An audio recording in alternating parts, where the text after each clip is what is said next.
Hi guys, welcome back to my channel. My name is Darla. I am a real estate agent down here in South Florida. If you're thinking about buying and selling a home, or you need to at the same time, and you're wondering how do I do this all at once and make it go smoothly, you've definitely clicked the right video. Today we'll talk about different tips and strategies to be able to help you get this done at the same time and also minimize your risk while having a smooth double closing. First things first, we really need to talk about money, because if you're buying and selling at the same time, you want to have a really clear understanding of what your financial picture is. I mean, do you have enough cash to put on a down payment of your next home, or will you need to sell your current home completely before you can even purchase or put a down payment on the next property you're looking to purchase? So you really want to sit down, take a look at your finances and, see what it is exactly that you can afford. Now, if you certainly do need the funds from your home sale to make the next purchase, then I have, like I said, tons of strategies to help you do that. The first strategy is negotiating a lease back option. So in some cases, when you sell your home, you can negotiate a rent back agreement with the new buyer for your home that you're selling. This is attractive because it gives you a lot of flexibility. Basically, what you do is you sell your home, and in the actual as-is contract that you have for sale, you have an addendum or a clause basically stating that you can stay in the property after closing for X amount of time, whether it's a month, whether it's 2 months, whether it's a few weeks, basically to give you enough time to close on your next property. Typically, to make it fair, you would pay the new buyer market rent for your home until you're able to move out. Typically, what the title company would do, or what your real estate agent usually does, is they'll have a set deposit amount in escrow from the closing, basically to protect the new buyer in case you were to leave the property and maybe not the same condition as what they were expecting once you actually moving out. Now, like I mentioned, this is great for having a lot of flexibility to be able to have time to sell your home, and also whether it's look for or close on your next home. The con, I would say, to doing something like that is you need to find the right buyer who's not looking to move in immediately.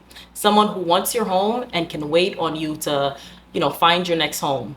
But just be very careful, because whatever time that you negotiate is all the time that you have. So you really want to have a clear understanding. I would say ideally by the time you're selling your home, you already found the next home. So hey, maybe I just need 2 weeks after closing to stay and then I'll move.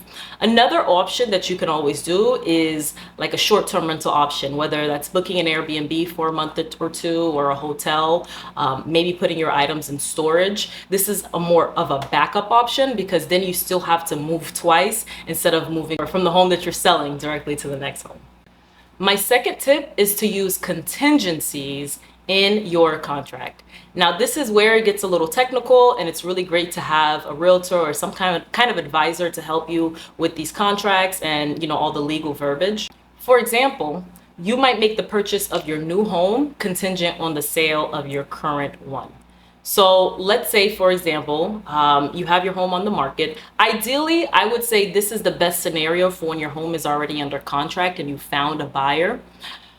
Let's say you found a buyer for your property, right? And you already know the next home that you want to purchase. What you can do to protect yourself, because it's not done until it's fully done when it comes to real estate. Sometimes deals do fall apart, and I would hate for you to put an offer on your next property. Let's say you have $10,000 in escrow for the next property, and your home doesn't sell, and you're out of luck because you no longer have the funds to purchase your next home. So what you could do is you could put a contingency in that offer for your next dream home, basically stating that your offer is contingent to your home selling. So this basically protects you. It protects your earnest money. So if your home were to not sell, let's say the buyer for your home couldn't proceed with the purchase for whatever reason, deals fall apart all the time in real estate, you have your escrow money protected for the next property. So if you can't sell, you can either ask the new property's owner for more time to be able to find a new buyer for your home, or you can cancel and back out and get your escrow money returned.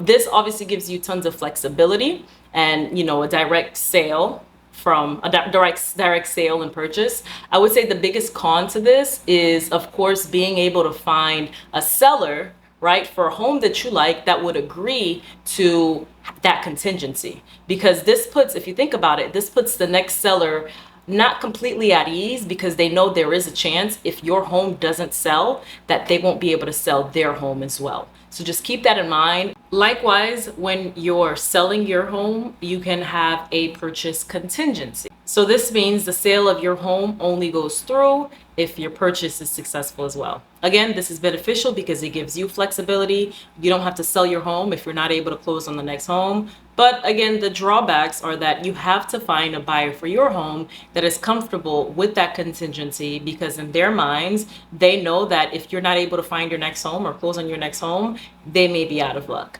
So it's a lot of strategizing and negotiating that goes into place with all these moving pieces. Definitely a knowledgeable real estate agent like yours truly can help you, because again, it is a lot of moving pieces and you want to make sure that you are protecting yourself when using these contingencies. Another option is considering a bridge loan. So a bridge loan is basically a short-term loan that gives you the flexibility to purchase your next home while you're waiting on your current home to sell. This is something you definitely want to speak with the lender about. While the pro is you do have that flexibility and also peace of mind because you're getting a short-term loan, keep in mind that these short-term loans typically have higher interest rates. So you want to sit down with your lender and your real estate agent to see if the numbers make sense moving forward with the bridge loan, or if you want to maybe explore some other options. The most important thing is to remember to stay flexible, okay?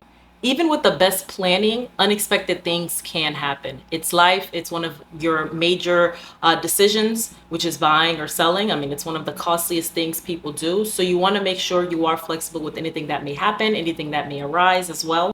If there is a delay in closing, or maybe you have a buyer that backs out, you want to make sure you have a backup plan in case anything happens. And this helps me segue into my last tip, which is work with a trusted and knowledgeable real estate agent.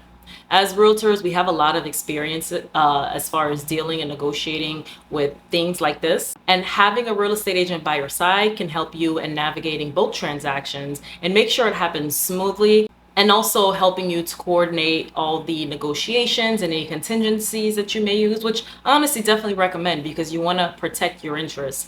They can help you with all that verbiage to make sure you have a smooth as possible transition to your new property.